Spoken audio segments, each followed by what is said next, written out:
Olá, pessoal, tudo bem? Hoje a gente vai conversar um pouquinho sobre captação e automaticamente sobre as vazões de demanda.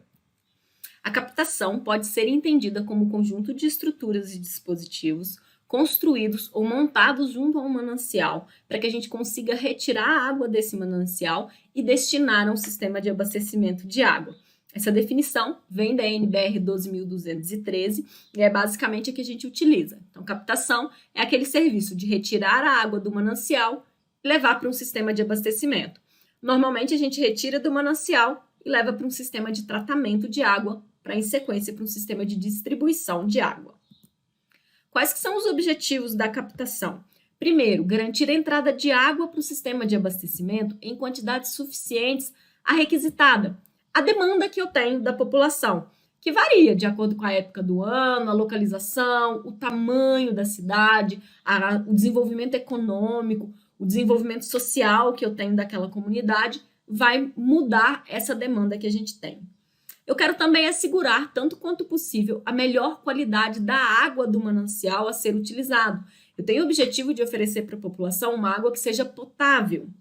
Além disso, eu quero constituir a melhor alternativa em termos técnicos, econômicos, ambientais, sociais e de operação e manutenção ao longo do tempo para aquele sistema.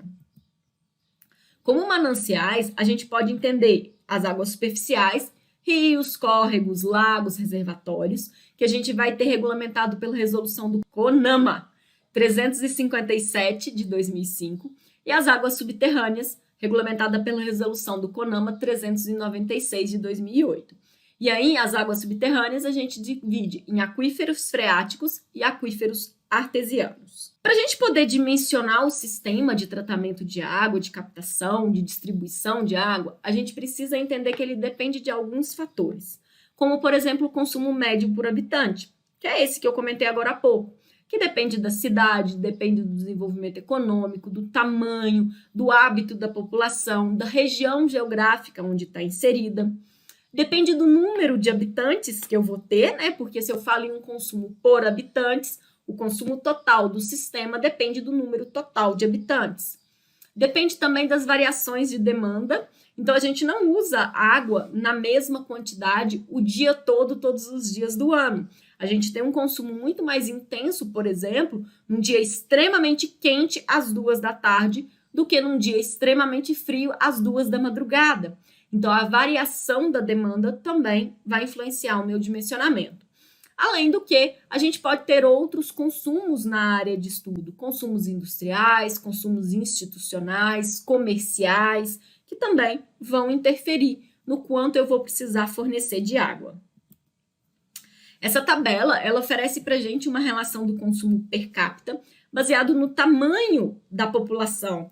Então, se eu tenho, por exemplo, um povoado, o meu consumo per capita, o QPC, vai ficar entre 90 e 140. Se eu vou para uma cidade grande, com mais de 250 mil habitantes, meu QPC já fica entre 150 e 300.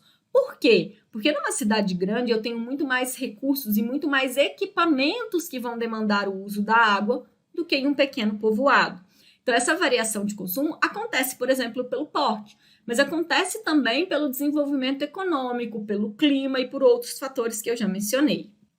Outra coisa interessante a gente entender sobre essa relação entre demanda é que tem uma relação entre disponibilidade. Então, quanto mais disponibilidade eu tenho, maior é a tendência de gasto, então maior é a minha demanda. Em regiões mais secas, onde eu tenho uma pequena disponibilidade, normalmente eu tenho um consumo menor. Então, reparem aqui no gráfico que os menores consumos, as menores demandas, estão localizadas no Nordeste brasileiro, que é exatamente onde eu tenho uma situação de disponibilidade muito pequena. Quando a gente observa os maiores consumidores, eu tenho 2 estados aqui no Sudeste. O Sul também tem um consumo per capita e o Centro-Oeste relativamente alto, porque são regiões bastante desenvolvidas.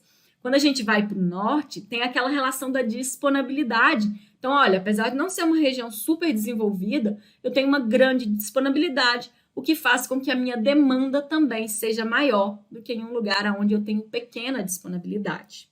Como eu já disse, o consumo ele varia de acordo com os meses do ano e o clima vai interferindo isso, e de acordo com as horas do dia. E para isso a gente usa coeficientes de correção nos nossos cálculos. Então a gente usa K1, K2 e o K3 quando a gente fala de esgoto, para a gente entender essas variações no consumo. Então, o K2, o K1 a gente adota como 1,2, o K2 como 1,5 e o K3 como 0,5. Isso porque o ideal é que a gente faça medição, mas quando a gente está começando um projeto, não tem como a gente medir, né? O projeto está na fase 0. Então, a gente pode adotar os valores estabelecidos pela 9.649. Esses valores de K são relativos ao dia de maior consumo e à hora de maior consumo e ao momento de menor consumo, no caso do K3. É importante a gente entender essas variações de consumo porque elas afetam as nossas vazões. Então, quando a gente vai captar a água e levar até a estação de tratamento, a gente vai ter uma vazão, que aqui a gente está chamando de Q1. Essa vazão, além dela abarcar a vazão da rede, ela é uma vazão média, porque quando eu chegar no meu reservatório, eu vou equalizar essa vazão. Já quando eu saio da minha estação, eu gastei um pouco dessa vazão, né? Esse Q2 é menor do que esse Q1, porque aqui na estação de tratamento de água, eu gastei um pouco de água para ela funcionar. Quando eu saio aqui do reservatório, eu vou sair para abastecer a rede com aquela variação que eu vou ter de demanda ao longo do meu dia. Então, eu tenho que estar preparado para fornecer a água, inclusive na hora de maior consumo do dia de maior consumo. Eu não dimensiono a captação para isso, porque para isso eu tenho esse reservatório de distribuição, que vai fazer essa compensação das vazões. Bom, então a gente tem o cálculo da vazão Q1, que leva em conta a vazão de consumo da ETA, o coeficiente do dia de maior consumo, e eu posso ter alguma vazão específica. Essa vazão específica é uma vazão de uma indústria, de uma instituição específica, que eu vou adicionar ela, é uma vazão extra, além da população, que eu já estou levando em conta aqui. A Q2, eu vou levar em conta também o dia de maior consumo, a população e alguma vazão específica. Mas a Q2, lembre, eu já passei a estação, então eu não tenho mais essa parcela que é do consumo da estação de tratamento de água. Por fim, a Q3, eu preciso levar em conta tanto o dia de maior consumo, quanto a hora de maior consumo e alguma vazão específica que eu tiver. Além da gente fazer o estudo das vazões, a gente precisa fazer o estudo da população. Então, a gente precisa pensar que as obras que a gente faz, elas não são para a população de hoje, elas têm que ser para uma população futura. Porque se a gente constrói para hoje, a gente tem um grande desembolso financeiro para um projeto que não vai atender por muito tempo. Então, para isso, a gente faz projeção da população para o projeto. É o que a gente chama de horizonte do projeto. Quanto tempo que aquele projeto vai atender, considerando o crescimento demográfico, aquela cidade? Normalmente, a gente considera intervalos entre 20 e 30 anos, que são intervalos que eu consigo ter um bom retorno econômico, mas não são tão grandes assim para dar uma instalação tão grande no início de plano. Existem vários métodos para estudo de população.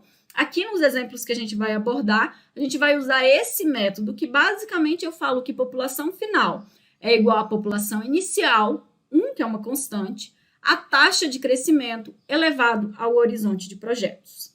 Vamos agora para um exemplo. Então, aqui a gente vai trabalhar com Gotham City. Gotham City já sofre muito com vilões, a gente não precisa de ter problemas de saneamento lá. Então, vamos imaginar que Gotham City tem 10 mil habitantes, o QPC lá é de 150 litros por dia habitante. A taxa de crescimento da cidade é de 1,03 por ano e ela vai receber um sistema de abastecimento de água para atendê-la durante 30 anos.